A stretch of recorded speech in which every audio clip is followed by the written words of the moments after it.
పురాణాలలో చెప్పబడిన ప్రకారం ధన్వంతరి దేవతలకు దైవ వైద్యుడిగా ప్రసిద్ధుడు. ఆయన జననం సముద్ర మథనం సమయంలో జరిగింది. దేవతలు మరియు దానవులు అమృతాన్ని పొందడానికి సముద్రాన్ని మథించగా అప్పుడు అనేక దివ్య వస్తువులు పుట్టాయి. వాటిలో చివరిగా అమృత భాండాన్ని చేతిలో పట్టుకొని వచ్చినటువంటి దేవుడు ధన్వంతరి. ధన్వంతరి విష్ణువు యొక్క అవతారంగా పరిగణించబడతాడు.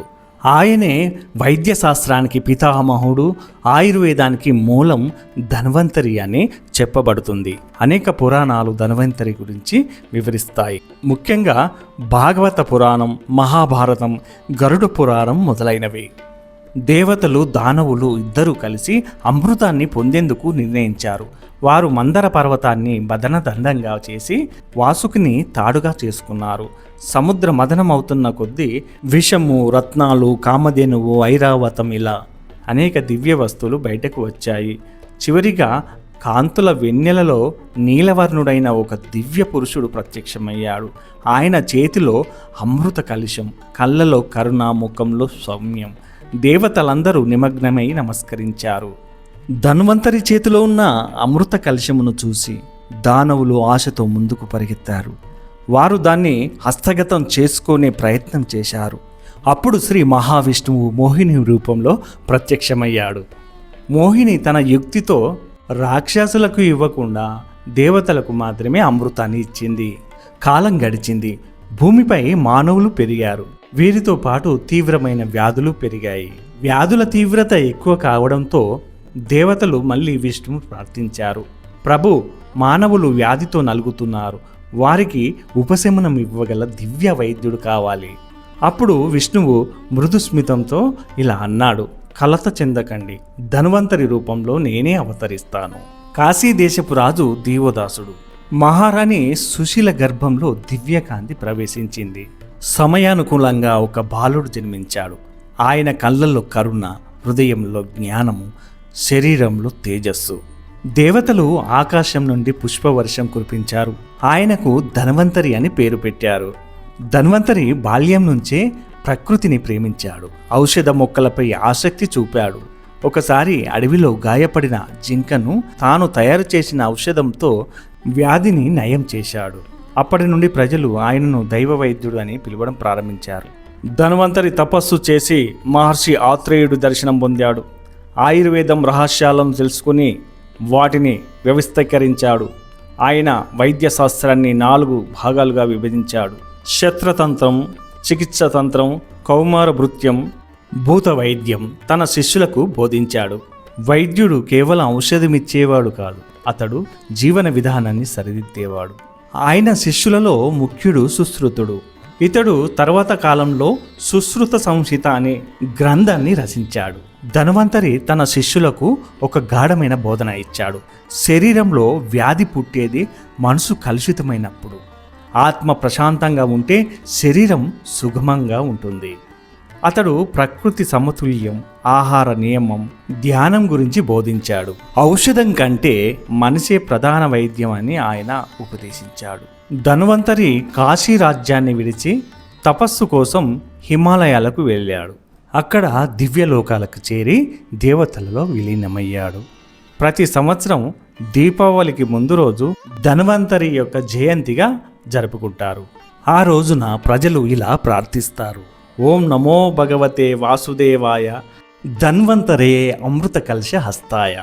ధన్వంతరి ఆశీర్వాదంతో ఆయురారోగ్యం లభిస్తుందని నమ్మకం. ధన్వంతరి చివరి ఉపదేశం ఇలా ఇచ్చాడు, జీవితం ఒక ఔషధం లాంటిది. మితమైన ఆహారం, ప్రశాంతమైన మనసు, శ్రద్ధతో చేసిన సేవ, ఇవే నిజమైన అమృతం. అతని మాటలు శతాబ్దాల తర్వాత కూడా ప్రతిధ్వనిస్తాయి. ధన్వంతరం వేదమయం జగద్వ్యాధి నాశనం, ఆయురారోగ్య ప్రసాదయా దేవ నిత్యం నమోస్తుతే.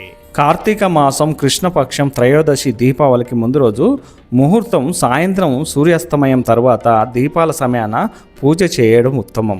ఆరోగ్యం కోసం పూజ చేయాలంటే సాయంత్రం 6 నుంచి 8 మధ్యలో చేయండి.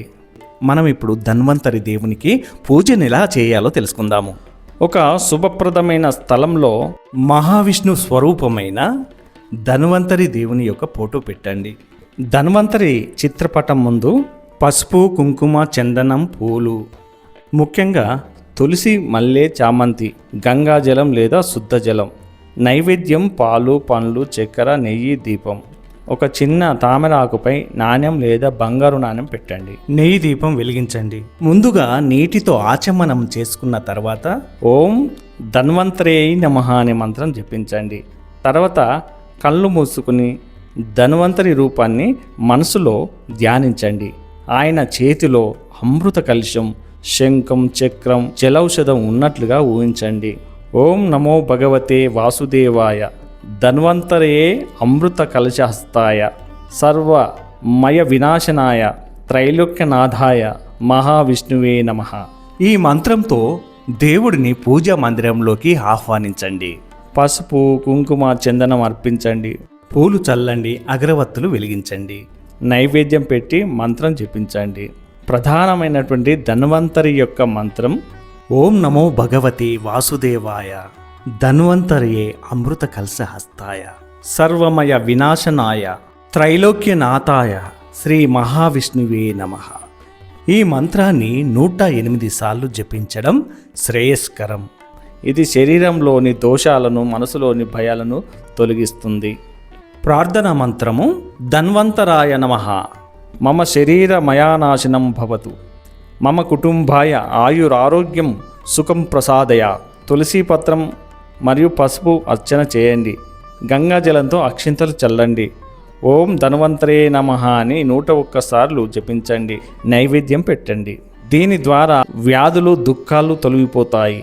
మనసు ప్రశాంతంగా మారుతుంది. కుటుంబానికి ఆయురారోగ్యం లభిస్తుంది. దీపావళి రోజు లక్ష్మీ పూజ ఫలితం రెట్టింపు అవుతుంది. జీవితం అంటే సమతుల్యం. శరీరం, మనసు, ఆత్మ సమతుల్యంలో ఉంటే అదే నిజమైన ఆరోగ్యం. ఇది మనం ఈ వీడియోలో తెలుసుకుంది. ఈ వీడియో నచ్చితే లైక్ చేయండి, షేర్ చేయండి. మీ అభిప్రాయాన్ని కామెంట్ రూపంలో చెప్పండి. చిత్రకళా లోకం ఛానల్ను ఎప్పటికప్పుడు ఫాలో అవ్వండి. మరో వీడియోతో మళ్ళీ కలుస్తాను. నమస్తే, మీ గణేశ్వర్ వెంగళ. జై శ్రీమన్నారాయణ.